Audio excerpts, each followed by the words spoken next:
हम remainder theorem को मजीद अच्छे अंदाज में अंडरस्टैंड करने के लिए एक और एग्जांपल सॉल्व करते हैं। वो कह रहे हैं find remainder if 4x cube minus 4x plus 3, इसको हम डिवाइड करेंगे 2x प्लस 1 से, डिवाइडेड बाय,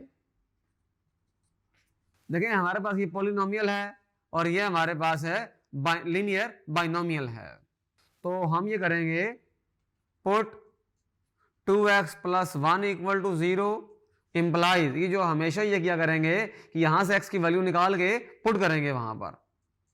तो 2x equal to minus 1, x equal to minus 1/2। हम हमेशा ये किया करेंगे कि जो लीनियर बाइनोमियल हमें गिवन होगा उसको 0 पुट किया करेंगे और उसमें से x की वैल्यू निकाल के जो गिवन पॉलिनोमियल होगी उसमें पुट किया करेंगे। So put x equal to minus 1/2 in f of x, जो f ऑफ x है उसमें आप ये पुट कर दें, f of minus 1/2 4 into minus 1/2 cube minus 4 into minus 1/2 plus 3।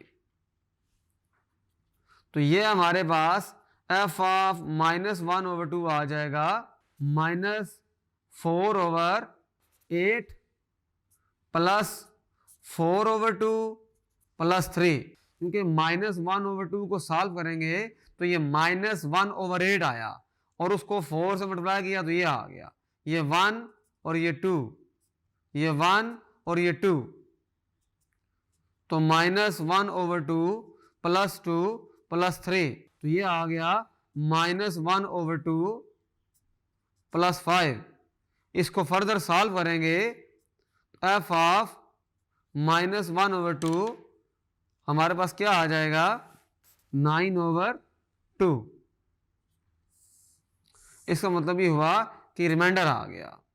तो इस सवाल में हमने रिमाइंडर फाइंड कर लिया with the help of remainder theorem. हम रिमाइंडर लॉन्ग डिवीजन से भी फाइंड आउट कर सकते हैं, लेकिन वो काफी ज्यादा टाइम कंज्यूमिंग है। Thank you.